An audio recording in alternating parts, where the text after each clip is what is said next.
fun and people ask your questions. Definitely, it's a good chance to talk to some ladies here. And yeah, hope you all learned something today. Thank you, Eduardo. Mm-hmm. So I know that you wanted to introduce Galactic Gal.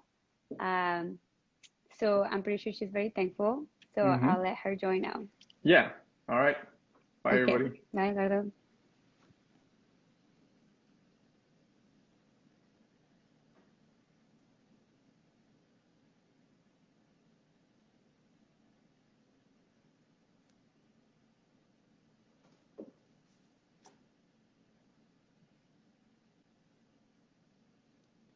So while I'm waiting for Galactic Gal, just to mention a couple things about her. She's an engineer at Lockheed Martin, working in business development. And, she's very excited to share her story with you. And she just wants to show other women that it is possible to be an engineer. So while we wait for her, let me see. We have perfect. So let's wait for her to join. Hi, how are you? Good, how are you? Good, good. It's nice to see you again. Yes, you too. I'm so excited to be here. I had so much fun on the takeover today, and I hope that everyone enjoyed the questions. And I know I didn't get to all of them, so hopefully I can answer some more here too. Yes.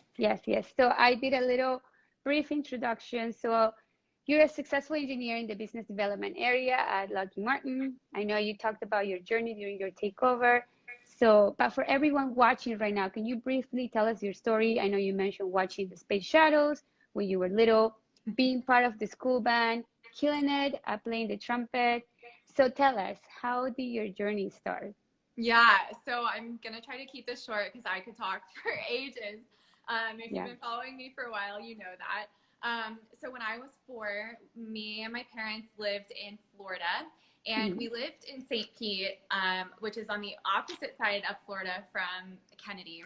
But I got to see a space shuttle launch. It was like December, and I just like looked up at my parents, and I was like, I want to be an astronaut.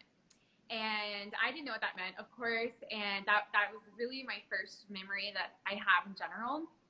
And my parents really encouraged that passion of space, and my dad is such a space junkie too. And I really had, I had academic support where I was, but I grew up in a very rural area of North Carolina, and I really didn't have like a lot of opportunities to like learn more about engineering, or I think there was a science camp, but like I didn't really go, and it wasn't really like encouraged in school and things like that. And then kind of on top of that, I was just like really made fun of like all the time for liking math and science and just being smart. And so I grew up as an only child, and so my source of connection was with my friends and people at school, and I just didn't want to be made fun of at all, so I just pushed those passions away, and I kind of hid them. And so I went so in middle school, like everyone starts going to choir or bands or whatever, and my dad's also a huge band nerd, and he was like, you should play an instrument at least through middle school. And I was like, fine, but I'll play the flute, because again, that's what all the girls did, right? Yeah. And I didn't want to be made fun of even more, even though I had already picked up a trumpet and I was naturally good at it. And my dad was like, you're insane. Like, you're going to, so he bribed me. And so I ended up playing trumpet, and it worked out. And, I was really good at that. I was naturally good at it. And so I decided that I was going to go to an arts boarding school at freaking 15 years old. And, I'm sure as an only child, my parents loved that. And, while I was there, I was a nationally ranked trumpet player, and I was, convinced that I was going to be a professional trumpet player. But then like junior year, I realized that I just I wasn't fulfilled enough. Like I still missed that math and science, and I absolutely loved my calculus class. And so I was like, okay, so now I'm at the school and they're encouraging me to do whatever I want to do, and I have resources here. And so that's what I did. And then when I started touring colleges, I was looking for music and math. And then that's, long story short, how I ended up at the University of Tennessee. Go Vols, for anyone listening. I absolutely loved my experience there, and I found my place. I found out about aerospace engineering. I found out about all the really awesome things that you can do with it, all the ways that it helps life on Earth here too, in addition to, like, it's just so cool, right? And I was in, you know, women in engineering programs and things like that. And I really, really felt supported and encouraged. And I knew that that's what I wanted to do. And I had a few internships in college. And then now I'm here. And so now I've been out of college almost 2 years. I can't believe it's been that long. But now I work at Lockheed Martin Space. And I'm out here in Denver, Colorado. And then the last thing I'll say is I spent a little bit of time in an actual, like, true engineering role, like coding and working on CAD and stuff like that. And then I realized that I really wanted to do more of, like, the business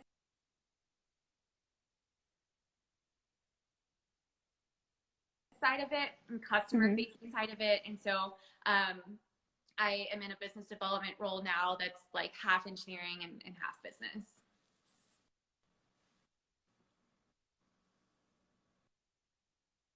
You there? It's like frozen.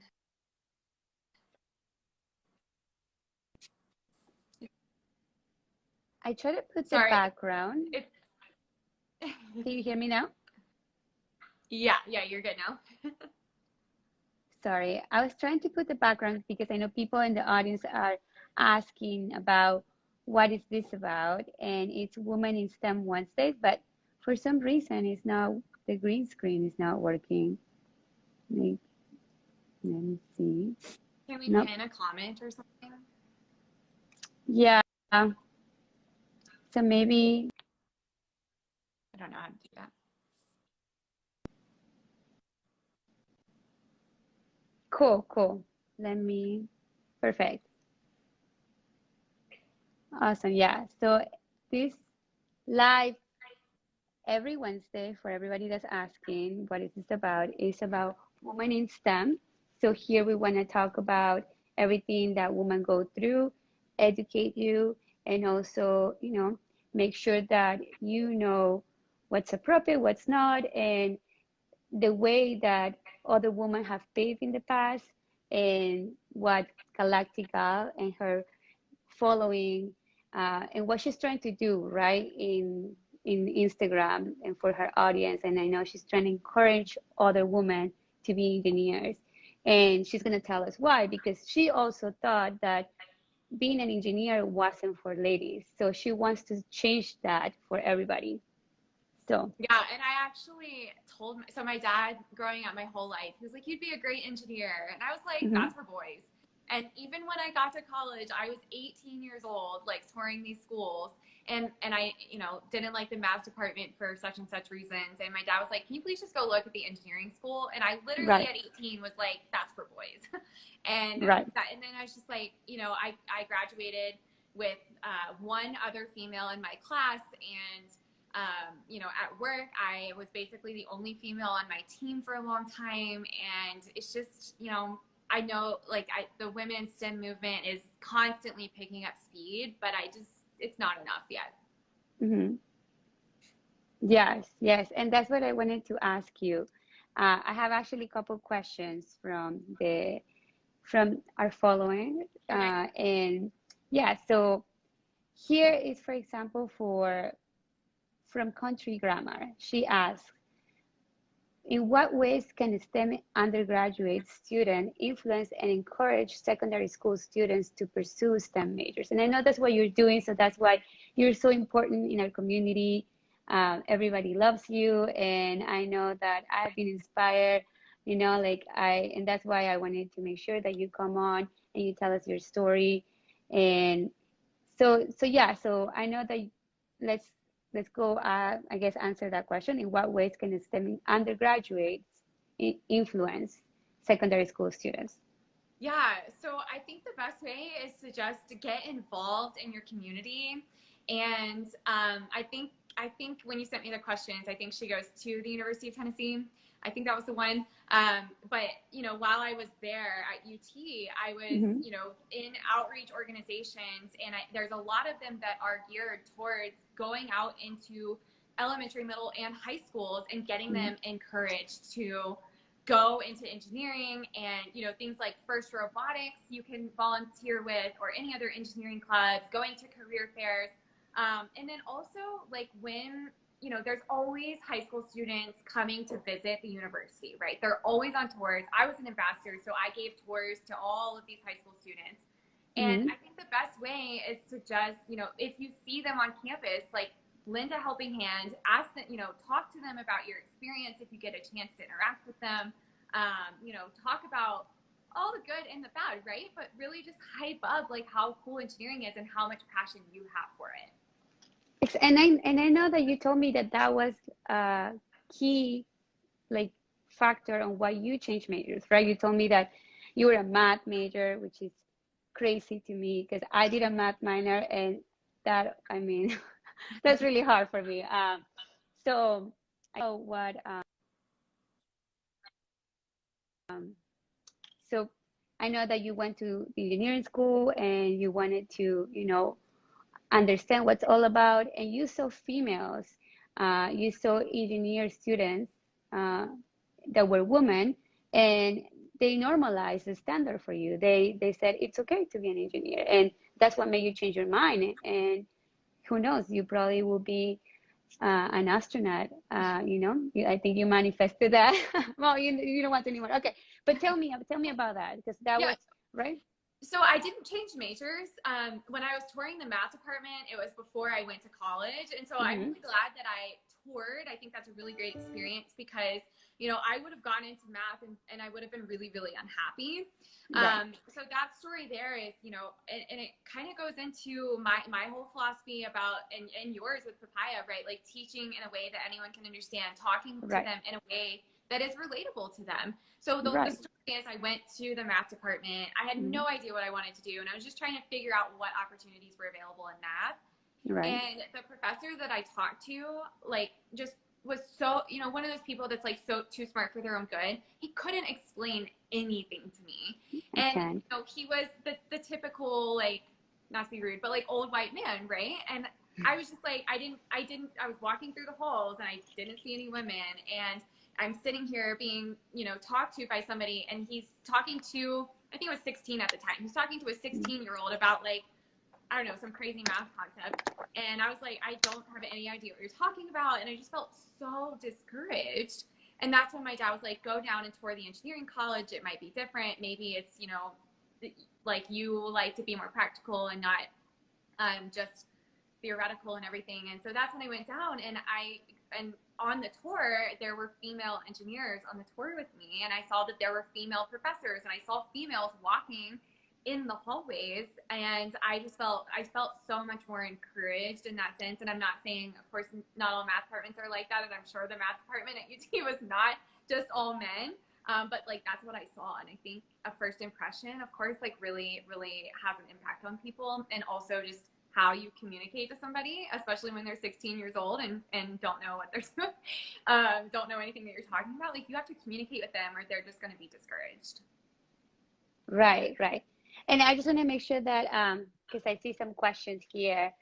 So Eduardo Flores, and actually a couple people before have asked, how do you deal with disrespect from men? You know, like, obviously they're intimidated. So I'm like, bye, I'm an engineer. So, you know, so how do you deal with that? Yeah. So I fortunately haven't experienced, like, too much disrespectful behavior, but I will say the times that I have really, really stood out to me. And I think a lot of that is because, you know, more and more men are so encouraging nowadays that it's like a shocker to me when I, like, experience negativity and just disrespectful behavior.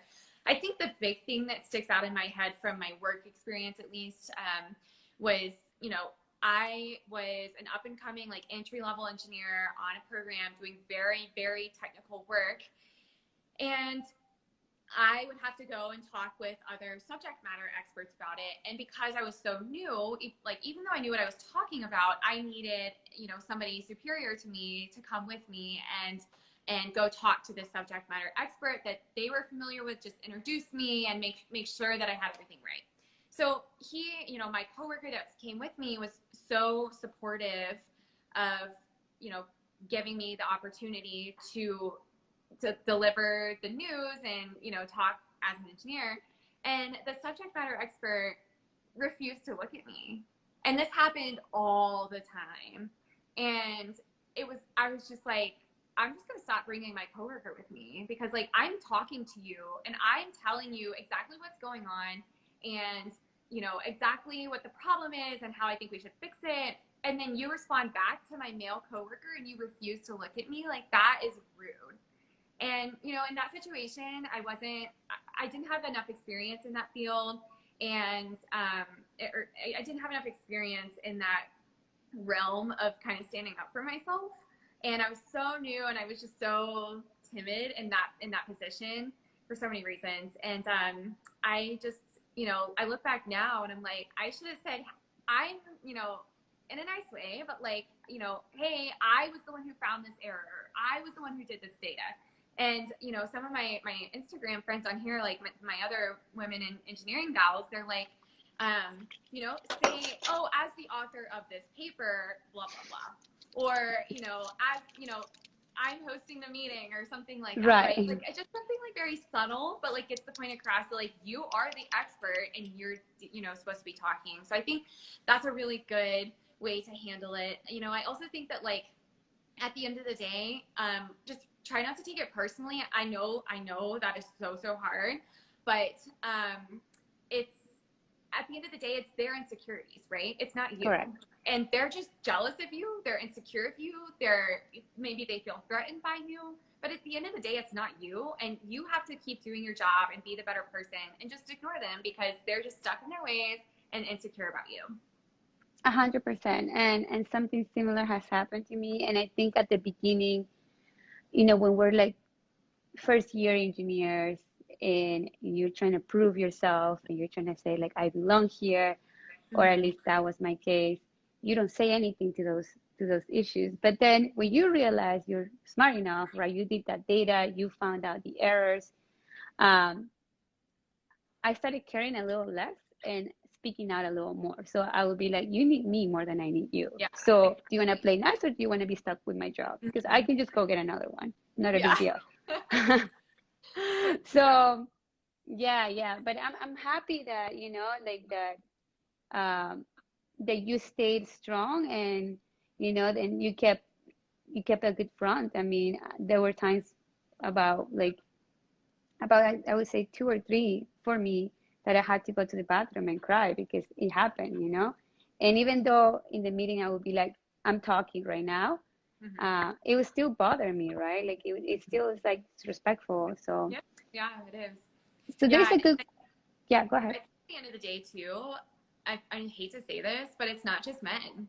It's, you know, other women. And, you know, I think you and I both know other women are not very nice sometimes. But, you know, when people feel threatened, and it goes with both genders, when people feel threatened, they take it out on you, and it's not you at the end of the day. Like, they're threatened of you for a reason, and you just have to stay strong, and you just have to know that it's their own insecurities. So here's a good question. Danigua Mitch asks, what can I do to ensure a good college as a high school junior? And you went to school here, so you might know better. Sorry, can you say that again?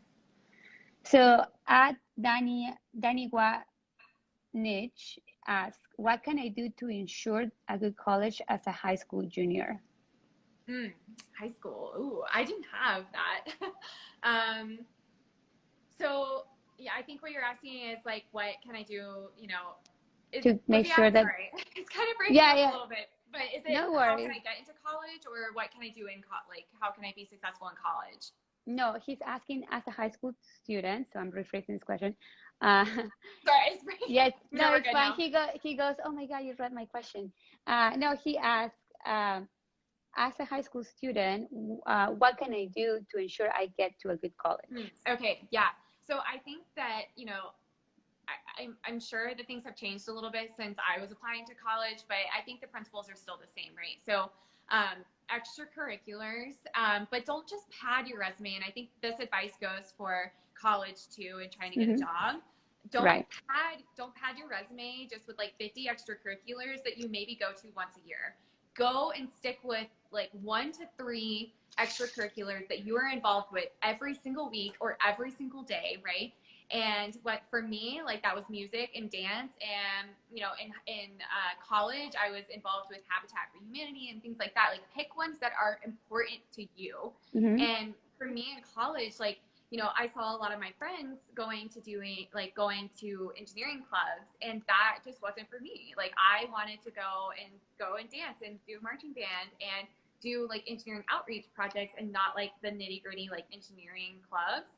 And that's okay, because at the end of the day, I would have been miserable in those clubs. And so I think that's really important, especially when you're in high school, right? Like you're super busy too. You have to pick what is important to you. I also think like finding a mentor that's either already working in your career, or going to college at the college you want to go to. Just really pairing up with somebody that can help you on a weekly or a monthly basis. And, you know, just get that experience and interview them, you know, do like informational interviews about their job or their experience or whatever. Like that's really going to help you, especially if you're like when you're writing your personal statements for colleges and you already know a lot about the college or you're really passionate about it. That really helps. And then, yeah, of course, study hard, but like I think it's more than that lately. And I think that if you can have a leadership experience too in high school, that's a really good opportunity. Got it. Yeah. And there's a good question here too. What advice would you give to a young engineer with dual interest in the hard STEM and human political of space? Okay. And just FYI, we got people saying they're from Brazil. So Brazil's in the house, just shouting that out. But yeah, so back to that question. What would you say? Yeah, so I also have interests in engineering and the more soft skills side of things, customer interfacing, winning new business, going out and identifying what technologies we should be looking at in the next, 20, 40 years. But I also have an outreach for communication, a passion for outreach and communication. And that's why I run the Galactic Gal.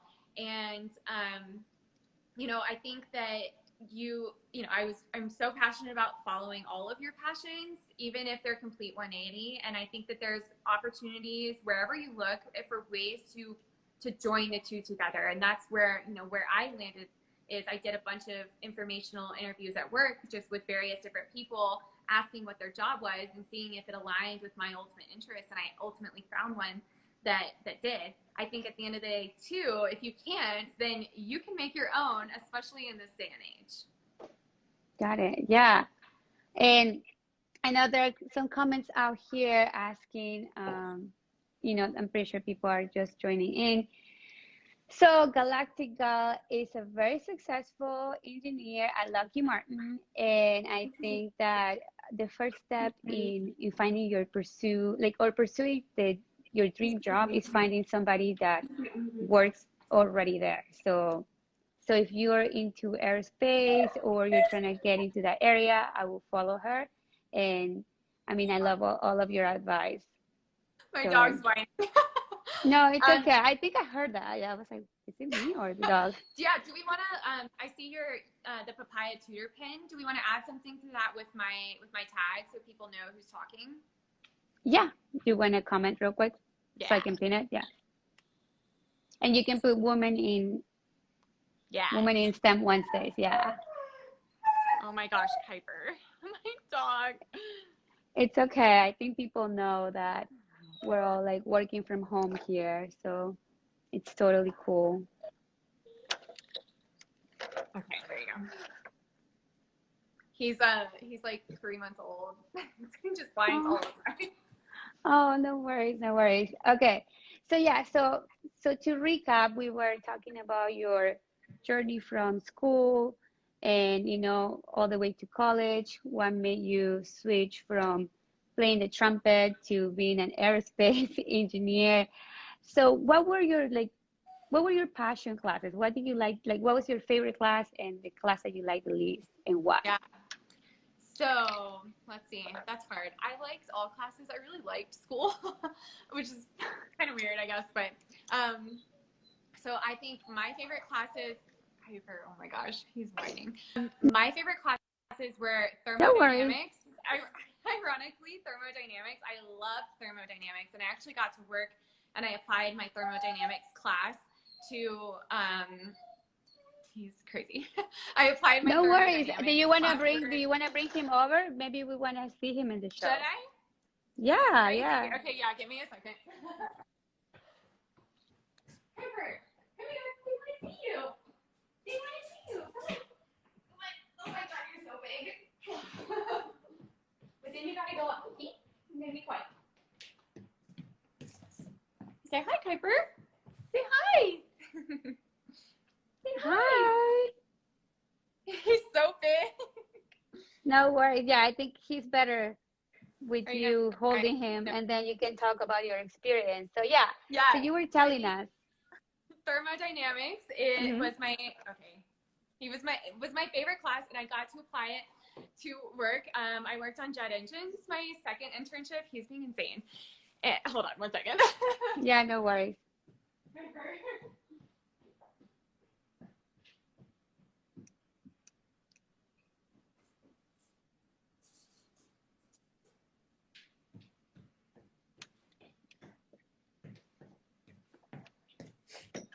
Okay, so thermodynamics, and then I really. Sorry, while you were there, I was charging my phone too, so you worked out. Okay. So orbital mechanics, I also really, really loved. What class did I? Oh, okay. So I know I talked about this last night, and I definitely want to touch on it here. Yeah. So propulsion, I hated propulsion, but it wasn't because I didn't like the material. Right, you said that. It was that the professor could not teach it. And he, you know, it kind of goes back to what I was saying about the math professor that I talked to. Like, he just could not relate on our level. And that's why I hated it. And it just goes back to accessibility and, you know, just relating it to people. And I, like I said last night, like, I literally didn't learn a single thing in that class because I was so terrified that the entire class was going to fail. And it was my first semester senior year. It was only offered in the fall. And so if we failed, you had to stay for another year. And that's terrifying. And so, you know, we would go to talk to him. We would go to office hours all the time. And then, like, so I was a straight A student, and I made 40s on those exams. And I was so discouraged. I hated the class. I didn't learn a single thing because I was so focused on literally not failing. And, like, we were all crying in class, like, this is impossible. And then he ends up proving it. And so it's just like, why did you do that to us? Like, why, you know, and that happens a lot, I feel like. And, you know, it kind of goes into, if we want to talk about Papaya real fast, like, I love your mission. And I think that, you know, you have to teach it in a way that anyone can understand, which is also what the Galactic Gal is all about. Also, I put that comment there. I don't know if you saw it, but so yeah. So I just want to, like, ask about Papaya a little bit more, and yeah, because I just like really think that a lot of the people listening would, like, really relate to that, and I know that, like, I totally would. Okay, I am typing it. Let me know when you put it there so I can pin it. Okay.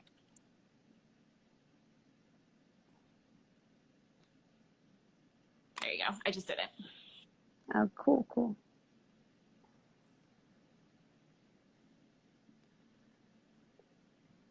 Electrical engineering. Perfect. My brain to you, Jason. Okay, yeah, so Papaya, yeah, we talked about this, and I love your, you know, like, you saying, like, that you don't like to use the term rocket science because it primes somebody, like, it's bad and it's hard, Mhm. and it's not necessarily true. So Papaya has the methodology of explain it to me like I'm five. And I actually truly believe that if you cannot explain it like simply, then you don't really know it, you know? And So true. that's what exactly. So that's what Albert Einstein says. So all of our tutors are trained to make sure that they explain it to you and they incorporate it so hard, and like to your point, there's so many professors that are just trying to fail you. They're like, oh, nobody passes my class with an A. Well, then you're just a bad professor. So, you Yeah. know, so yeah, Yeah. so that's what's So about. true. Yeah, Yeah, no, and like you said with the rocket science thing, like my whole platform is based on not like, or my whole platform is based on destigmatizing the term it's rocket science. I literally exactly. hate that. I hate that it's used to describe everything that's hard.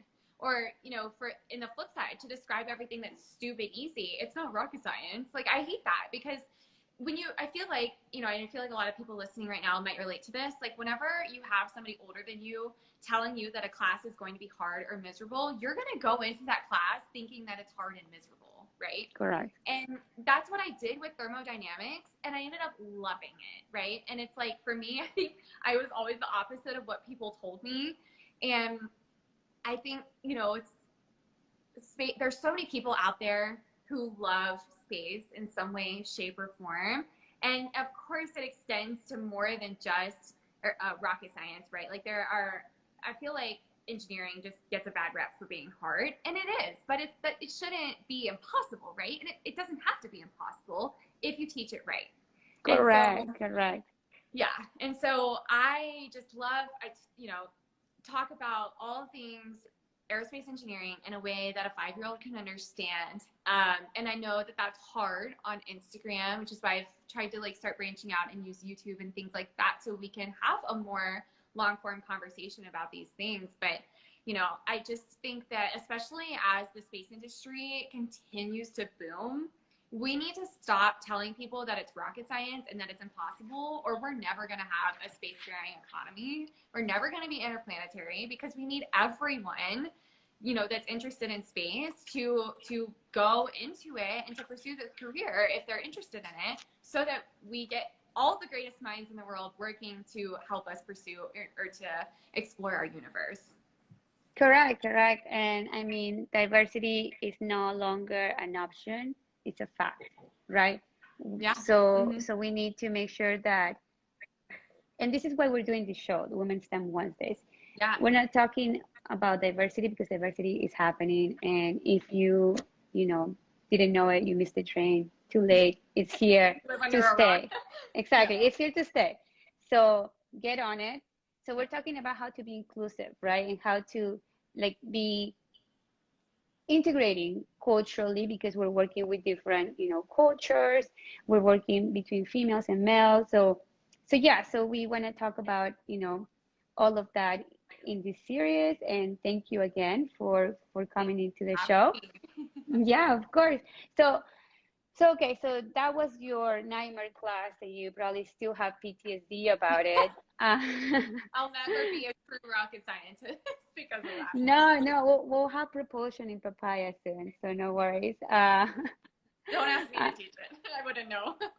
No, but that's the beauty of it, right? Like we wanna like pair Yeah. students with tutors that are students like you, but love the subject. So they, you know, like every time I see your page, I'm like, oh my God, maybe I should have been an aerospace engineer. Like she makes it seem so cool, you know what I mean? So Yes. you wanna do that. You wanna transfer the energy, the love, but you don't wanna be, you know, boring or just wanna like fail all your class because you wanna show Yeah. off on how smart you are and how, you know, like I guess like not savvy on propulsion your students are. So yeah, so okay, so that was your college experience.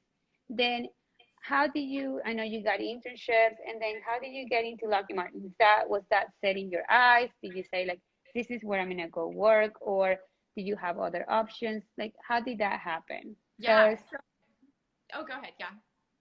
I was saying, just tell us so people here can follow your footsteps.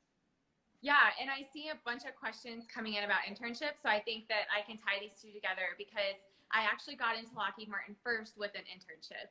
And, you know, I think that I really also believe in it is about, it's not all about, but it's a lot about who you know, not what you know. Exactly. I think, you know, especially at the beginning, it's about who you know. And then once you get in, of course, it's about what you know, but also who you know, right? Like your network behind you and who's helping you. Mm-hmm. And so I had a couple internships before Lockheed Martin. Lockheed Martin was my last one before my senior year of college. And, you know, I had experience before that really helps. And I also had research experience. So I will say, like, to get internships and full-time jobs, it's really, really good to have experience in internships or research. But also, like I was mentioning before on resumes, extracurriculars, not 50 of them, just a few of them that you're really passionate about, leadership opportunities, etc.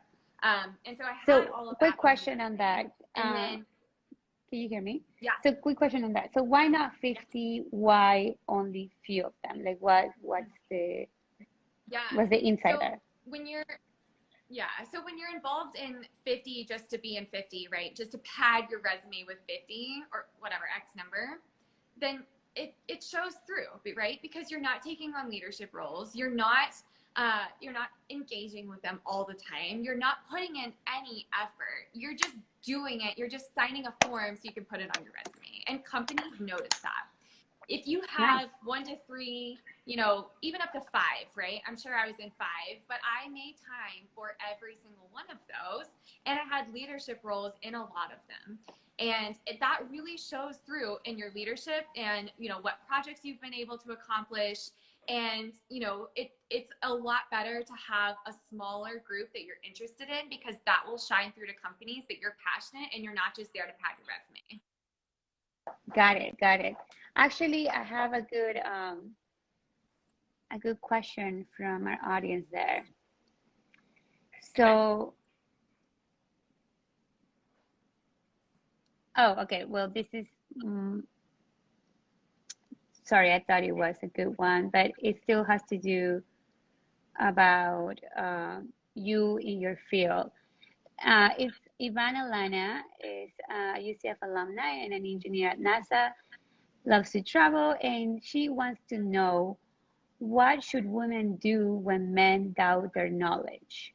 So this is not them ignoring you, but maybe some mansplaining, or they just have to double check your work. Like, did you feel that you have to prove yourself more? Yeah, and I definitely did when I was in an engineering role, and that happened a lot, where I was micromanaged and mansplained and just really talked down to when I asked a question or, you know, said something, you know, spoke up in a meeting, and I was like, hey, I think we should do this, and they just ignored me or talked down to me. And then 5 minutes later, a man would say the same thing, and I was like, thanks. And so I wouldn't get credit for it, and it really used to frustrate me.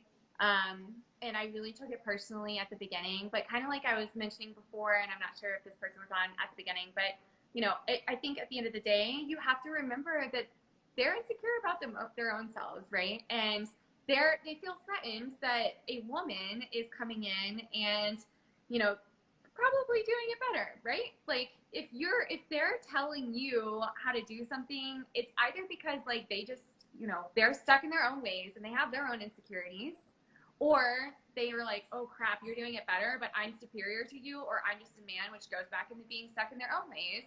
And then they'll try to assert themselves over you to make them feel better, right? It's not you, it's them. I know that sounds cliche, but it is. And I think you really have to learn how to not take it personally. I'm still working on this. Find ways to like vent it out outside of work. Don't take it back out on them. Don't be sassy, you know, curt, terse, anything like that, because then that just makes you lose your credibility. So you have to take the higher ground. You have to be the better person, and just keep doing things that prove your credibility, and eventually they'll either get on the train or, you know, your train will leave them behind, right? So I have a question on this. Like, did you ever lose it with them? Did you ever, like, I mean, because I have, and I can tell you about it. But I want to hear about you, because you seem more grounded. But, well, I mean, I'm just saying, like, it seems like you you have taken the high road, and I think I had to put them on their place, and I don't know if it was like, like it was me being out of place, but it just had to be done. Yeah. It was a conversation that had to be had. So did you ever had a conversation where you're like, listen, we have a problem here, and if you keep talking to me this way, we're gonna have a bigger problem. Did you ever encounter this situation? How did you handle it? So I've been in that situation where I've wanted to say that, and I'll take it to like management or somebody else on the team that's also experiencing it. I am like freaked out about confrontation at work. I'm a confrontational person outside of work sometimes, but at work, I don't know. I just like freak out because I'm like, this person could retaliate, and I know that that's illegal, but they could, and it could really hurt my image at work. And I'm not going to let that suffer for one person, right? And so, I think that there were times where I definitely should have, womaned up and just had a conversation with them. And I see Paulina is talking about having a conversation. And there were definitely times I should have, right? Because I took it to management, and it kind of blew up in my face, because then they're like, well, did you talk to him? And I'm like, no, I'm scared. And that's, that scaredy cat part of me is because they're yelling at me, or they're putting me down, or they're making me feel like I'm not a human and I don't belong there, right? And so, yeah, I think that there is definitely a balancing act in ways that you can learn to talk to people in a way that doesn't come across bitchy. And right, like I feel like as women, we really have to pay attention to that. But at the same time, we do need to be able to stand up for ourselves, and I'm still working on that. So if anybody has advice, let me know. So I had one, and every time it was, I'm in consulting strategy, so it's usually very challenging, because we go and solve problems, and then they're solved, and then we move to the next problem, which I love, but at the same time it can get like taxing. So we're always brainstorming, and they will be like, oh, well, what do you think about this? And then it was just like you said, like, right, maybe you said an idea that was better than theirs, and it would just be backslash, or they will mansplain it. Or I had my manager tell me, did you get it? Do I need to explain it to you again? And so that's when I said, when I need you to explain it to me again, I am going to tell you. Yeah. I think that I'm like, I don't think I've ever been shy to tell you I don't know what you're talking about. It is completely normal for me, who is like, a 3-year consultant, than to you, who's been here for 15 years, to not know as much as you. So I would tell you.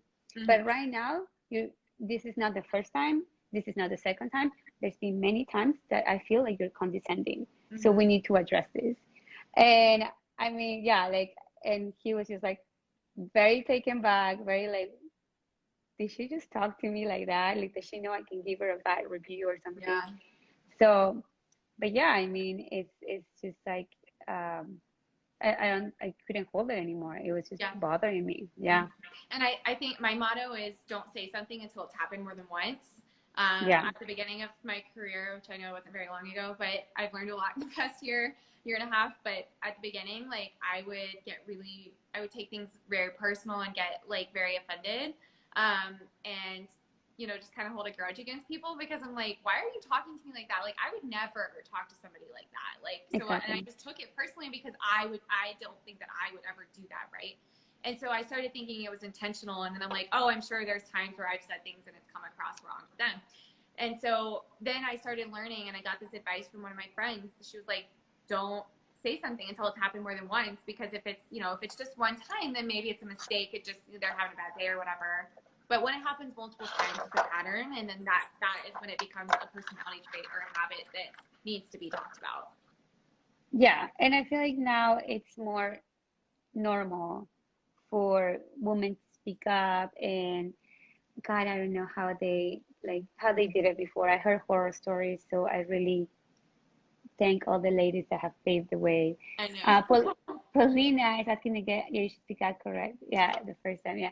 She's amazing. I actually have questions about her. So we were talking about your journey in Lockheed Martin. How did you get there? You got there through an internship, and that's probably a good way to get to the job you want, getting an internship, right? Mm-hmm. And so during your journey at Lockheed, right? So Paulina actually asked, she's also an engineer at Lockheed Martin, and she wants to know how was the transition to the business development side, and how was it working in the aero division as a female engineer versus working for space as a female engineer? Yeah. Paulina, I didn't work at Aero ever. I've only ever worked at Space. And I'll answer the first part about like being an engineer. I kind of mentioned it at the beginning, but I've never really experienced like a lot of, you know, issues being a woman in STEM. I will say that, I was definitely the only woman in the room a lot of the times, but I think college really prepared me to be okay with that. And trumpet, right? That's also male dominated. And I think that they're really great resources.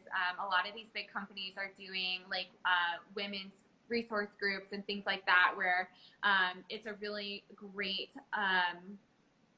opportunity to not only like find resources to help you out, but also just talk with your fellow females and ask questions about, hey, my male coworker said this to me, like what can I do or whatever, or they'll talk about or they'll connect you with men allies, right? That's also really important to have to have a man vouching for you too, and to stand up and say, I'm here for you, and I know that you are the minority here, but I'm here for you.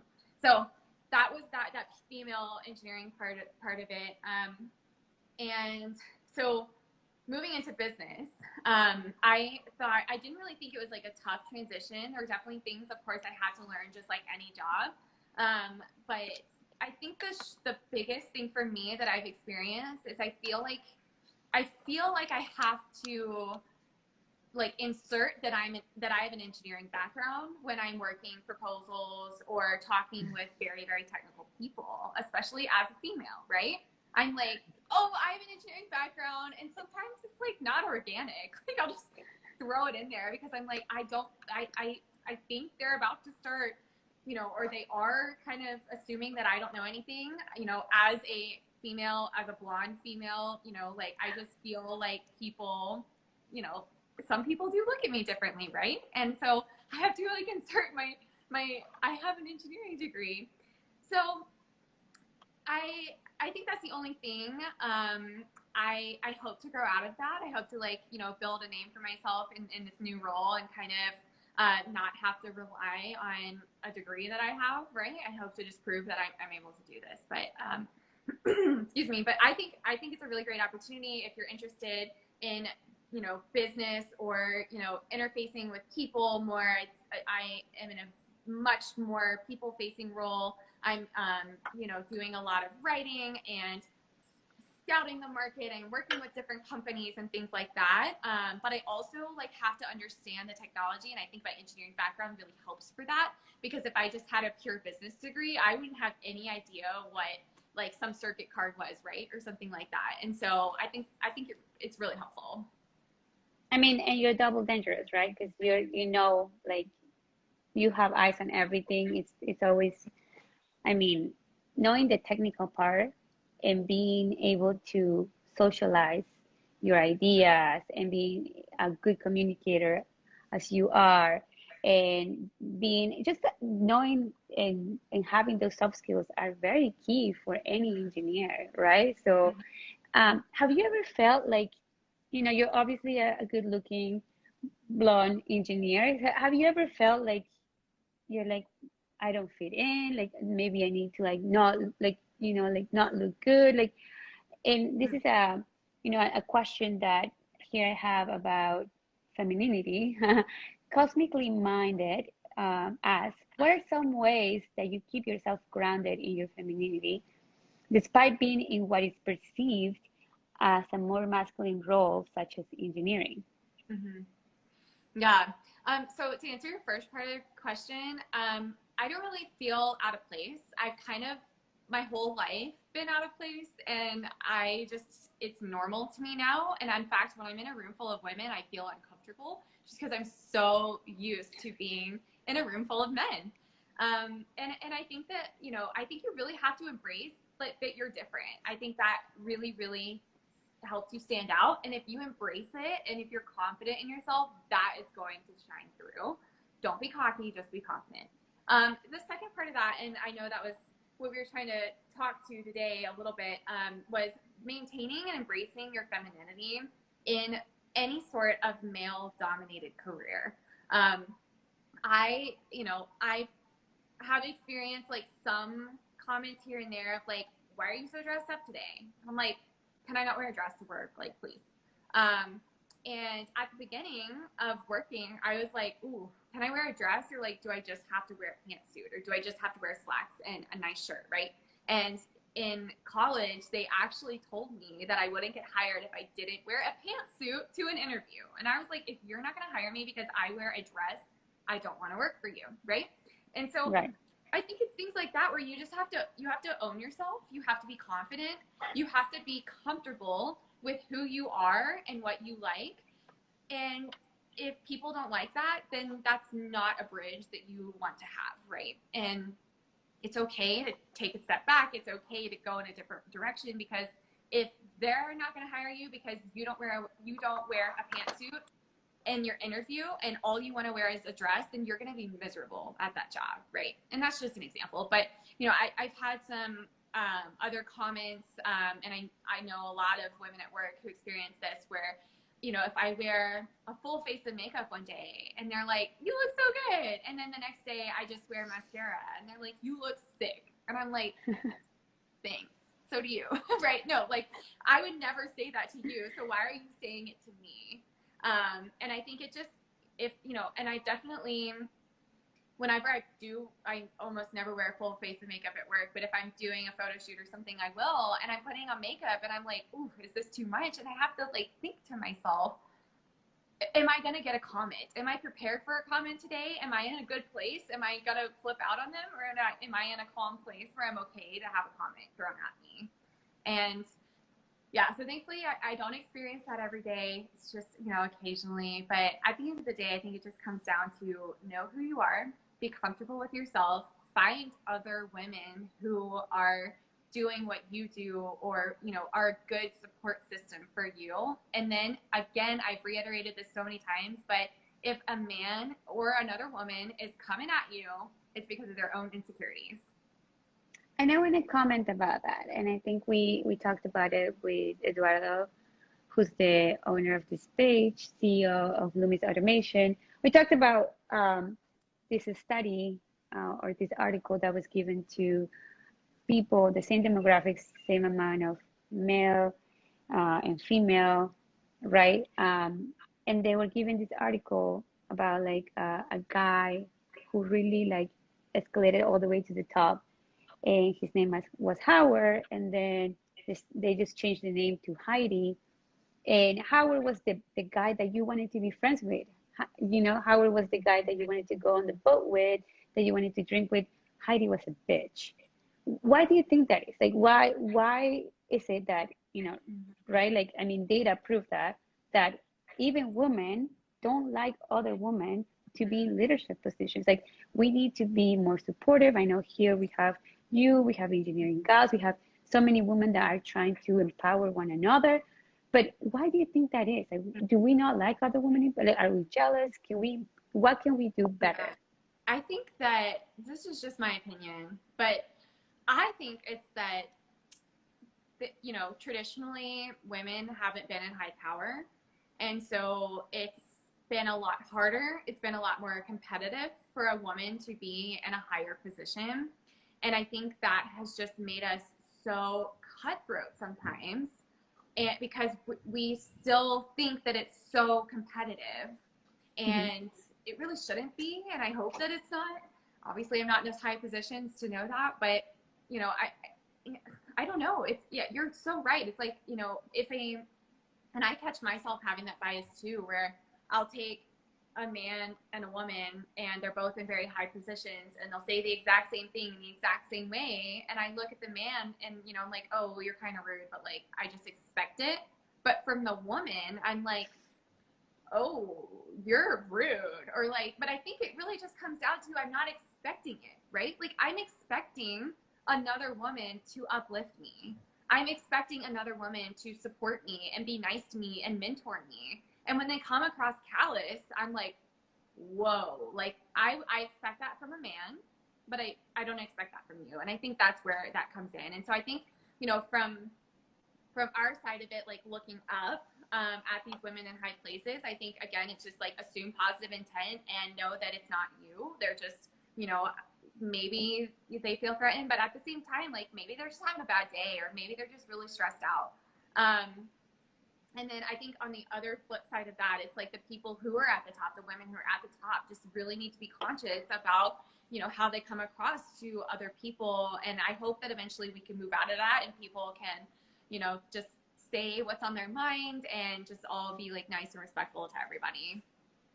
Correct. Yeah. And I know, I mean, I think that you're spot on. Like that is right about like, sorry, my phone just keeps moving. No, I think you're right. And I think that at the end of the day, I used to tell a good friend of mine, I know she's watching, Catherine, but I would be like, you know, they don't hate you, they just hate themselves. So, you know, anybody that's putting hate out there, it's because they have hate inside, and that's, you know, on them, not on you. So, Yeah. And to your point about women and you not expecting that, and I like that. I think that, you know, when you see other women, and it might not be right, but you expect them to like be a little nicer to you because, you know, you're in their, they have been in your shoes, like you're walking in their footsteps. So you Yeah. want them to guide you in the way that you're supposed to go. So yeah, I totally get it.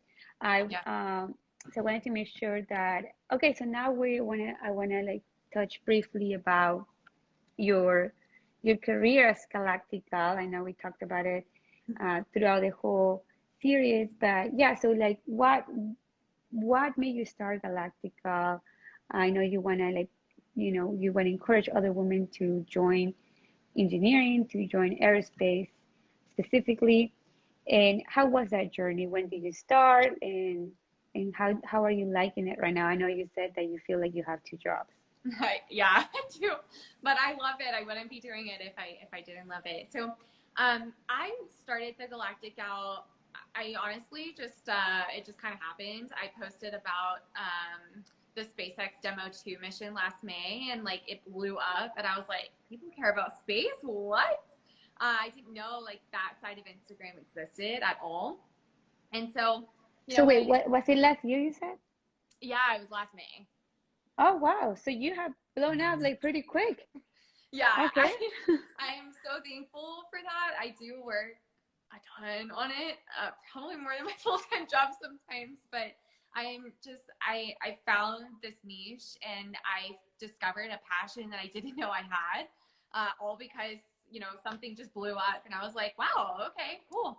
And so, you know, when I really started thinking about like what I wanted this platform to be, I started looking at my childhood and my schooling and what frustrated me and how can I make that better and how can I make a difference using modern communication platforms and how can I reach people from all over the world, all different walks of life.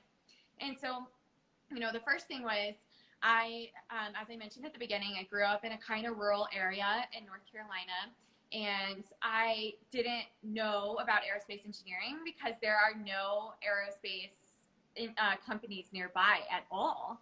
And, you know, the college that I grew up near was not an engineering school. They didn't have an engineering program. I didn't know what existed. And so I knew I loved space, but I didn't know what to do. And I really wanted to use this platform as a way to reach people in those underrepresented communities and show them what's possible. And I get so many messages all the time saying, I love space, but I don't know what to do. Like, what can I do? What's out there? And that's so important to me. I think another thing, as we were talking about, like destigmatizing rocket science, I started looking at my college years, and I was like, why was I so frustrated when a professor couldn't explain things? And then it's like I learned, you know, it took me 10 times as long to learn something because he couldn't explain it. And I say he because I didn't have a single female professor. So that's insane, my whole 4 years. So I wanted to start explaining aerospace concepts in a way that the general public can understand, and in hopes that people, want to go into aerospace engineering, or just, understand more about these launches that they're watching, because I know that there's so many more people watching launches than actually in the field, right? And then the third thing that I wanted to focus on was, well, I guess there's a semi-fourth one, but the women in STEM aspect, right? Like I always felt so discouraged growing up from my peers and from schooling and stuff, because they didn't have the resources. My parents really, really encouraged me, but when you're 5 years old, you don't care what they say, right? Sorry, mom and dad, if you're listening.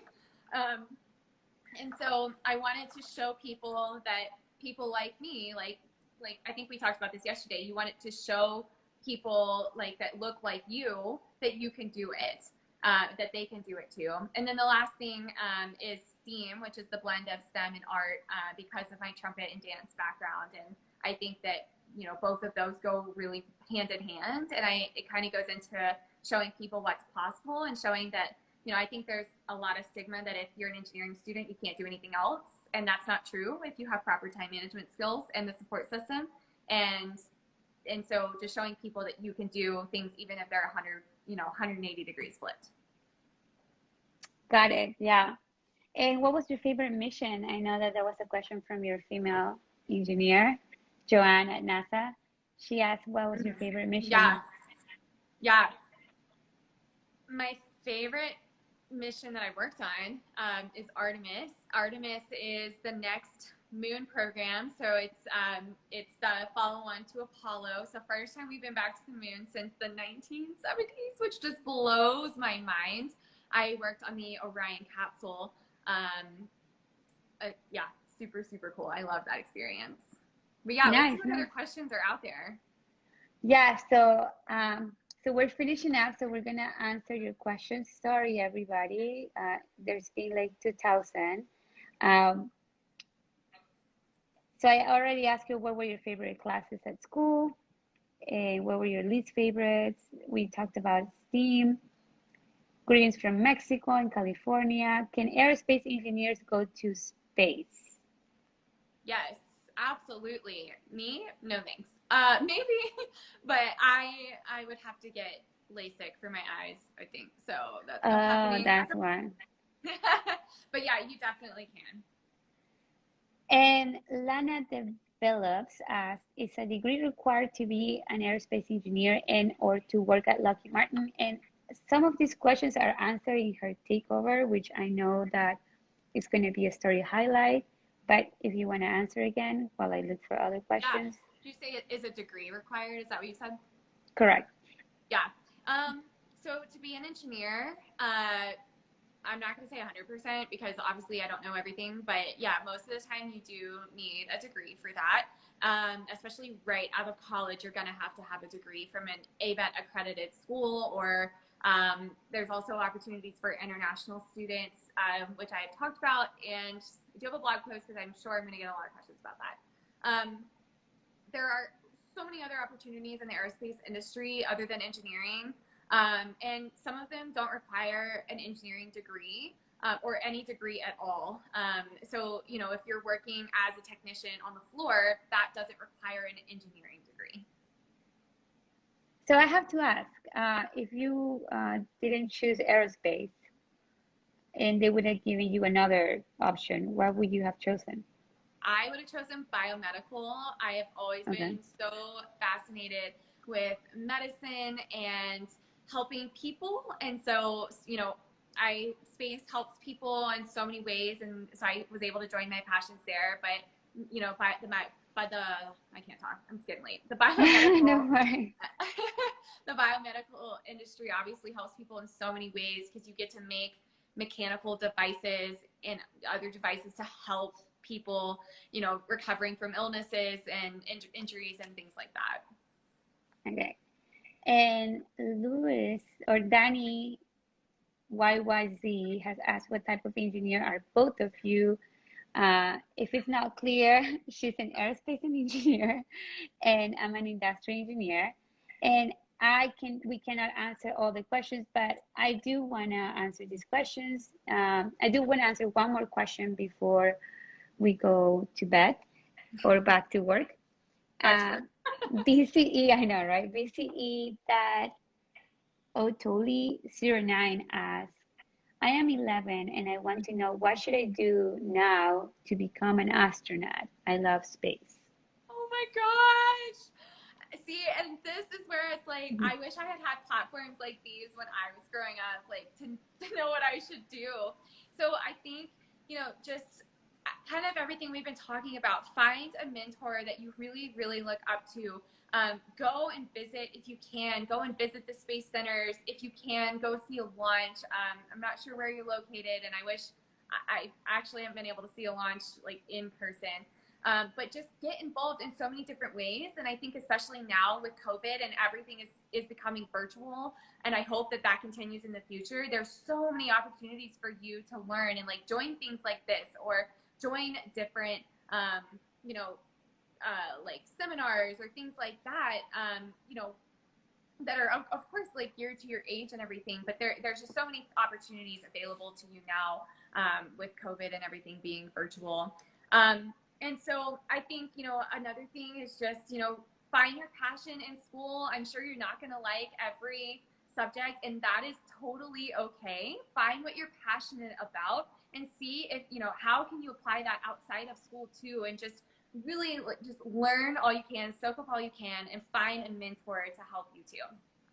Wait, I do have this question actually, because I'm not an aerospace engineer, but I do care about, like I said, right, about the fundamentals and everything that you have to know once you go in depth to your major. For example, I would say for industrial engineers, linear algebra is key. What would be a key class all the way from high school for aerospace, and a key class in college? What are those key classes that you definitely have to be like you have to know them, like, I don't know, like Bible? Yeah. So I think in high school, a physics class for sure. Chemistry is not as important, but physics for sure. I mean, everything aerospace is physics based. And then in college, of course, you'll take your physics and math and things like that. But once you start deciding whether you want to work with planes or spacecraft, and you decide if you want to do aeronautics for planes or astronautics for spacecraft, then you can, you know, kind of pick and choose there. For astronautics, I'd say the key thing is aerodynamics or propulsion. Aerodynamics is all about how planes and things fly through the air, so super important. And then for astronautics, orbital mechanics and propulsion are like the two big things. Orbital mechanics is how you get spacecraft to other planets, how you keep it in orbit around Earth and other planets, things like that. Awesome. And what I have to ask this, what advice would you tell to your younger self? Maybe to a younger professional, you, like, you know, your first year in engineering, or in high school, in middle school, what advice would you tell yourself? Yeah, my advice would be, don't listen to what other people think about you. I need to take that advice now, but I think if I hadn't listened to what other people thought about me, then maybe I would have, you know, known that I wanted to be an aerospace engineer sooner, or I wouldn't have to go to science camp. I'd like to know if there was anything else that you wanted to tell our audience and everybody that's watched the show. Any advice, any other thing before we go back to work or go back to bed? Yeah, I think you know, just I think it's really great that you guys are joining these conversations and, you know, really educating yourselves on what women in STEM go through, and also educating yourselves on what different types of engineering are. I know we had Joan last week, and she's a chemical engineer, and so, you know, just keep doing these things and reaching out to people. And rocket science is for everyone. I truly believe in that. And if you are interested in rocket science, then make sure to go follow the Galactic Gal. It is pinned there. And thank you so much, Engineering Meme Sky, Sandra from Papaya Tutor, and then STEMedia. Thank you guys so much for having me. It was so fun. If you have any other questions that I didn't get to answer, my DMs are always open and I will respond to you. Thank you, guys. And just wanted to say thank you again to our sponsors, Papaya Tutor, Lumens Automation. Thank you, Eduardo from Engineering Memes, guys, to give us this platform for us to tell our opinions and tell everybody about the journey that women have in STEM. This show is produced by STEMedia, and come back next Wednesday. Bye. Bye.